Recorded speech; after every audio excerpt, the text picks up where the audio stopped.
Welcome to Conversations. My name is Jason Plotkin, and I am the Program Director at Congregation Emanu here in Houston, Texas. During our conversation series, we sit down with a member of the congregation, the community, or perhaps from the sports world to discuss the current state of affairs. Early on in this interview series, we had Corpus Christi Hooks play-by-play voice Mike Coffin. At the time, we didn't have official news on what would become of minor league baseball and how professional baseball in general would look as a result of COVID. Now, a few months later, we're gearing up for the 2021 Major League Baseball season, and the beloved Sugarland Skeeters are making a move from independent ball to affiliated status as the AAA club of the Astros. Today, we're joined by someone who can tell us what this all means. We have Ryan Posner, Director of Media Relations for the Sugarland Skeeters, with us. Ryan, welcome to our broadcast. How are you today? Doing great, man. Thanks. Thank you very much for having me. Well, we're excited to have you, and certainly there's quite a bit to cover today. So before we begin, I really like to talk about you. Tell us a bit about your role with the Skeeters and what you did prior to joining the Skeeters there in Sugarland. Yeah, so I graduated college in 2016 and kind of jumped around a lot before joining the Skeeters. I worked with the Texas Rangers. I was an intern for MLB.com covering the Rangers in 2016, which was amazing. That was one of the best experiences of my life. And then went and worked in College Station for a bit, covering prep sports. We moved back to Southern California, where I'm from originally, to go work at a paper there, did some freelance work, and then ended up in Houston and took an internship with the Skeeters. And I guess the rest there is history. And Texas just drew you back, right? Yeah, it's weird. I had never been before I was with the Rangers, and all of a sudden it seemed like every job I got or everything kind of just led back to Houston or Dallas, and I've loved it ever since moving out here. It's definitely, the weather's not as nice I'm from San Diego, so I was a little bit spoiled growing up. But other than that, man, I love everything about it out here. Well, we're happy to have you here in the Houston area. Before we get to some of the recent news with the affiliation, one thing I'd like to discuss with you is what the Skeeters did during 2020 to remain relevant. Obviously, the Atlantic League season was not what it was intended to be. Those who are familiar with the sports world know that things were paused. Baseball season got shifted. NBA, NFL just finished, but they had different protocols. So tell us a bit about what the Skeeters did, the league they hosted this past year, and some of the other happenings at the ballpark that might not have been traditional for a regular year if there was one. Yeah, I mean, it's crazy to think back about it. Like, I think it was either early March or late February. It just seemed like everything happened so quickly. Like, Rudy Gobert and the Jazz and the NBA's closed down, and then they shut down the Houston Rodeo, which I think for us the Skeeters really was like, oh man, like this is going to be a big deal. And so, yeah, we shut down our office in March, and we were doing things like dinner drive-throughs, have people come and pick up dinner at the ballpark. They could drive around the warning track. We did movie nights on our scoreboard, but then eventually, with the help of Roger Clemens, we were able to get this league going, the Constellation Energy League, which it really kind of just started as a conversation with Roger Clemens and our president, Chris Hill. Kind of like, man, like we got a ballpark, we're an independent team, we could do something. And, that kind of just stayed there. And then all of a sudden, like a week after that convo, Major League Baseball, the teams just started purging minor league players. So there was like thousands of guys looking for places to play. And Pete Gavilia, he's the manager of the Skeeters up until last year, myself, we went to work drawing, I think we had it about up to 125 players, and some of them were major league veterans. Like we had Fernando Rodney, who pitched 13 years in the majors. And then we had guys like Trey Cruz, who's the grandson of Jose Cruz, son of Jose Cruz Jr., who had actually yet to even play a professional game yet as a minor leaguer. And they all meshed together. We had 4 teams. One of them was called the Lightning Sloths. We had a team that was kind of a play on the Tiger Kings, because we had these orange and black jerseys that got donated to us. And yeah, it was incredible. I mean, I'm still kind of awed that, looking back on it, how it was drawn up. I mean, we had so many like weird things like happen too. Like, I mean, Jay Bell, his son Brantley, was in the league, and he just decided he wanted to volunteer as a coach. Jose Cruz Jr. was coaching first base some nights. I mean, the whole Clemens family was there all the time. I mean, Kobe Rogers' eldest son, was one of the managers. His other two sons, Casey and Cody, were playing, and Roger would be out there coaching first on batting practice. And it was an incredibly fun summer. Really, turned something that was really a bummer. We had a lot of cool things we were hoping to do for the Skeeters in 2020.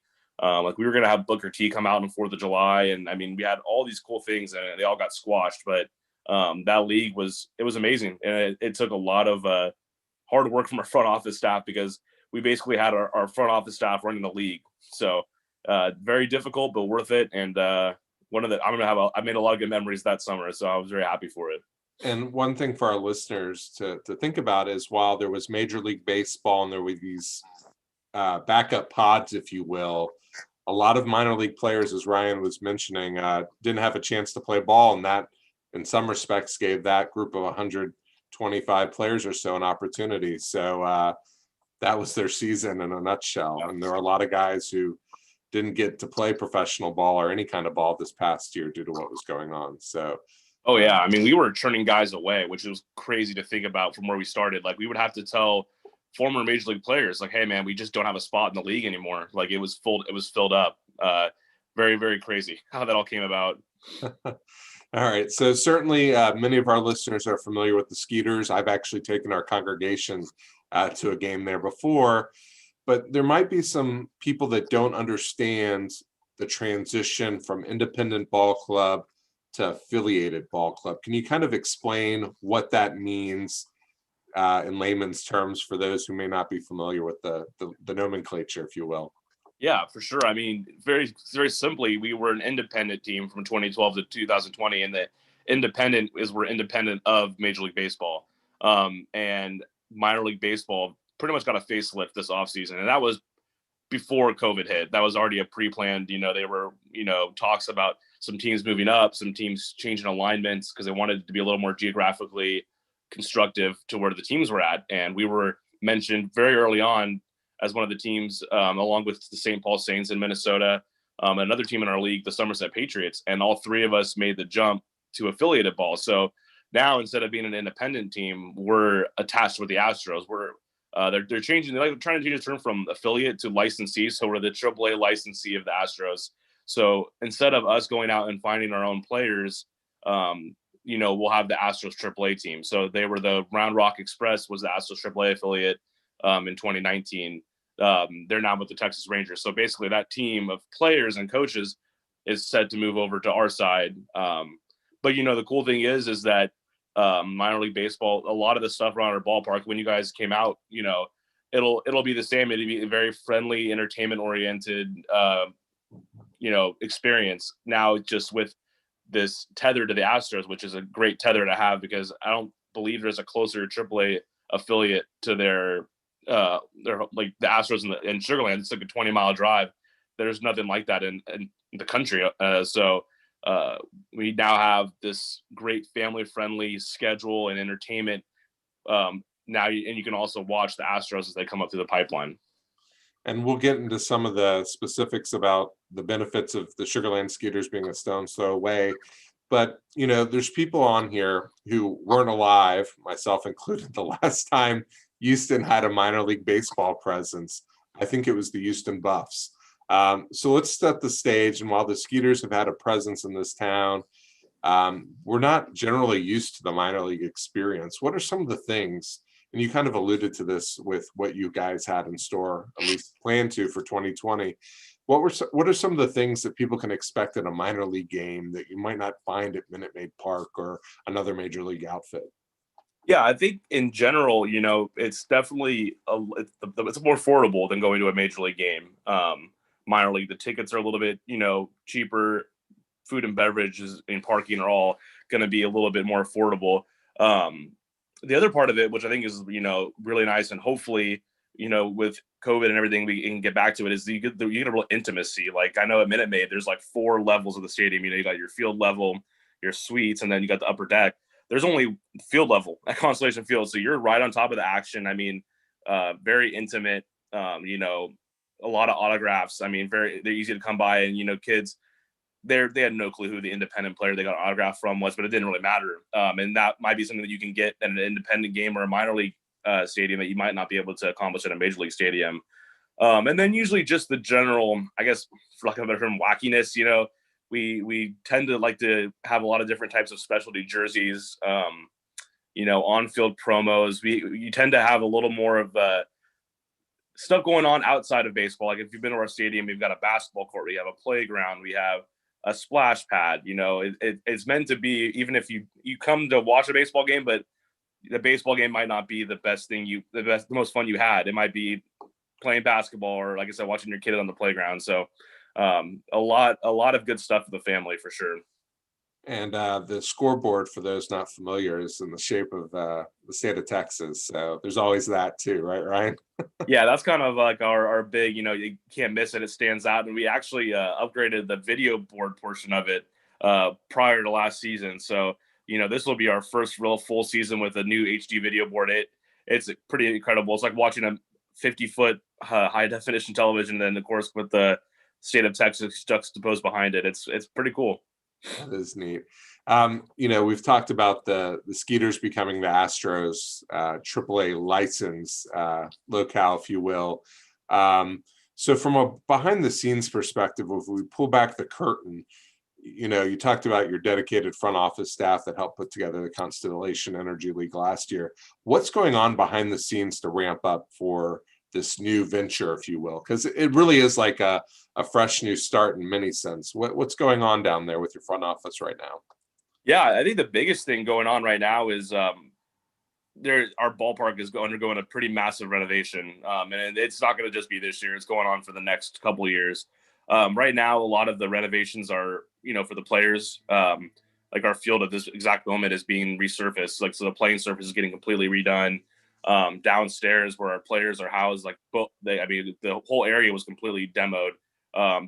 Both clubhouses are getting completely renovated, batting cages renovated, tons of new video rooms, like full kitchen being placed down there. So a lot of our ops guys, that's their big focus right now. Is our ballpark is just one big construction site right now. And then as far as everyone else, it's just a lot of learning.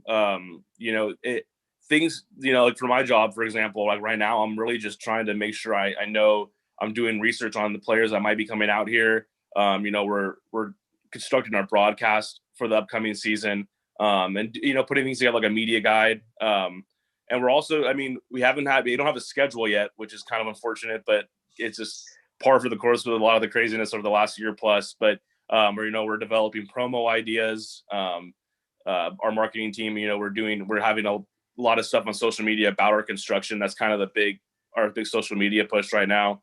And then our sales team, they're plugging away. It's definitely, it's a boon for everybody to be able to have that Astros association. Whether it's from the sales team, a lot of people are interested in, being a partner with the Skeeters right now and having the Astros partnership. And then for the marketing side, it's kind of overwhelming almost, just because we're kind of in such a short amount of time, we're making this transition that really it's never happened before. This is the three independent teams that are now jumping up to minor league baseball this year. This is the first time it's ever happened. So it's kind of a lot of unknown. And we're just kind of a lot of learning right now. And hopefully when we get our schedule, things will definitely speed up a little bit, so we have an idea of when we're going to start and when we'll be playing games.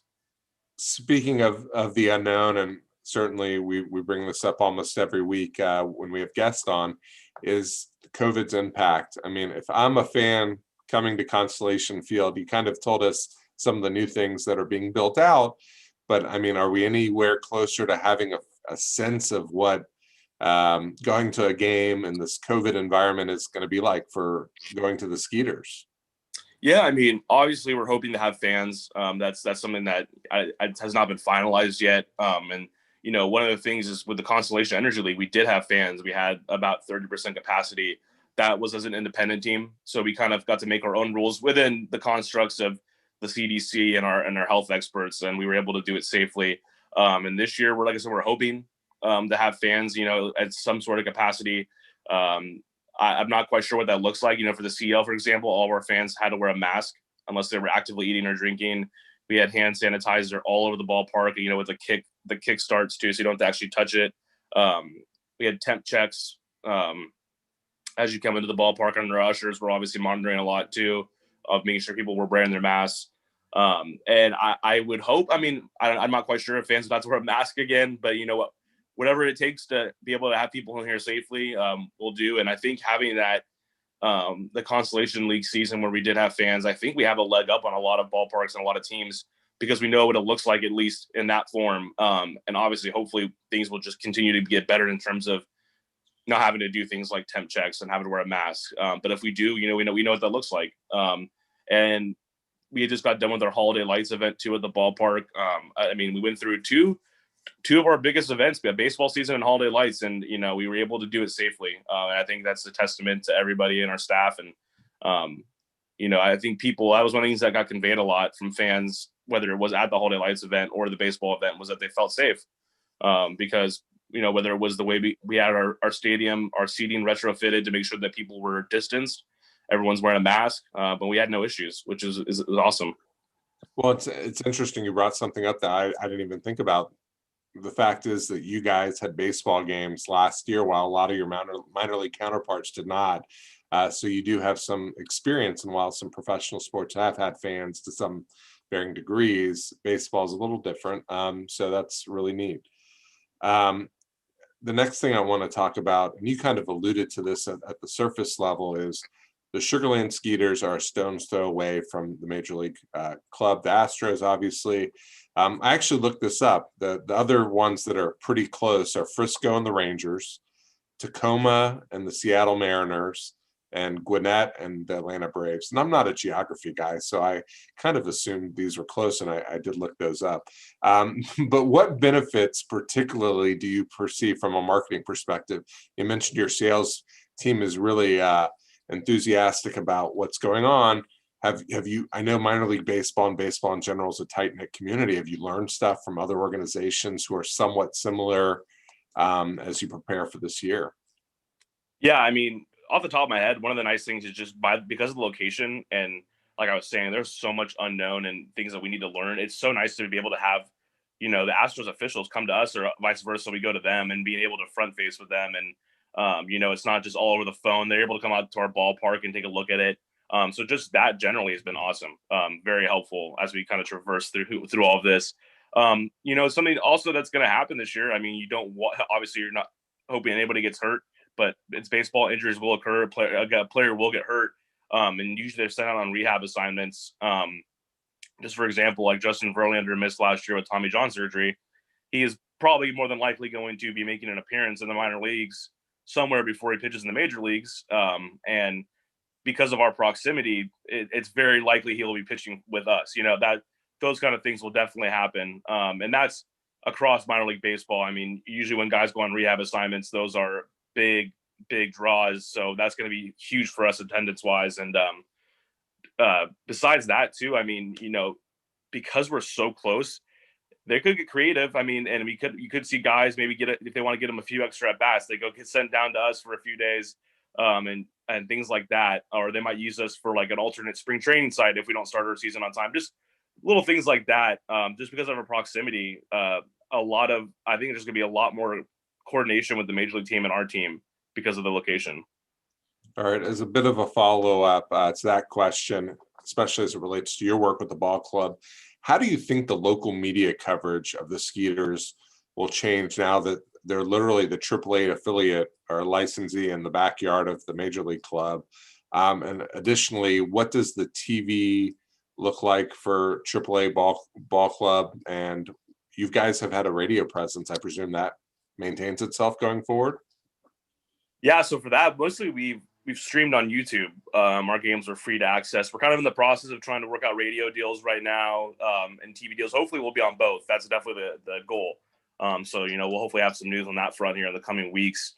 And yeah, in terms of the media coverage, you know, that was kind of like obviously a big part of my job is getting creative and finding cool stories of our players. I mean, guys who play independent baseball usually have some pretty interesting stories that led them there. And minor leaguers, even at the affiliated level, are the same way. So at least that part, I'll always be on the hunt, you know, looking for those stories to pitch to local media. But I think our media coverage is going to be, you know, sometimes it was like maybe once a homestand, we might have somebody come out. I think we'll have more of a daily beat presence only because the same media that covers the Astros and they're going to want to cover us too because we are a part of the Astros now. So when prospects are coming up through the pipeline, I think that's for them. I'm sure that's something that's exciting for them because now instead of having to grab footage from Round Rock, or they were in Fresno, California a few years ago too. They'll be able to just come out and get their own footage, interview the players themselves in person, which I think will be great. And like I said, especially for stuff like rehab assignments, that's something that they're going to be following pretty heavily. And now they'll be able to come to the ballpark and, get the story themselves rather than having to rely on maybe footage provided by a different team. So I would expect a lot of our media coverage to come organically this year rather than me having to pitch out stories. But I'm looking forward to that too, though, meeting these guys and figuring out stories that might be cool to push out to the media as well. Very nice. So this new relationship, obviously, when there's new relationships and new things happening in sports, you might see a new look, a new name, new color scheme. The Sugarland Skeeters, very unique name in the world of sports, one that I think really caught people's attention from the beginning. We have a great picture, by the way, of one of our clergy with Swatson from when she did the national anthem. Very nice. But any of that on the horizon? Does this, I know you talked about changes at the ballpark, but does this relationship, are we going to see Astros orange in the logo or anything like that going forward? Yeah, there aren't any plans right now. I mean, you kind of mentioned it. The Skeeters is a great name. We've got a lot of brand recognition throughout Houston. Hopefully, obviously, that will increase immensely now that we are attached with the Astros. But it's a great name, great mascot, Swatson. I mean, Swatson really is the face of our organization, and that's great. And I'm not quite sure on the merchandise front. That I know that our merch people, the Astros are going to have a presence at our merchandise store now. I don't quite know if that'll include collaborations with their colors and our colors, but that remains to be seen. But there definitely will be more of an Astros presence in our team store. It won't just be Skeeters stuff now.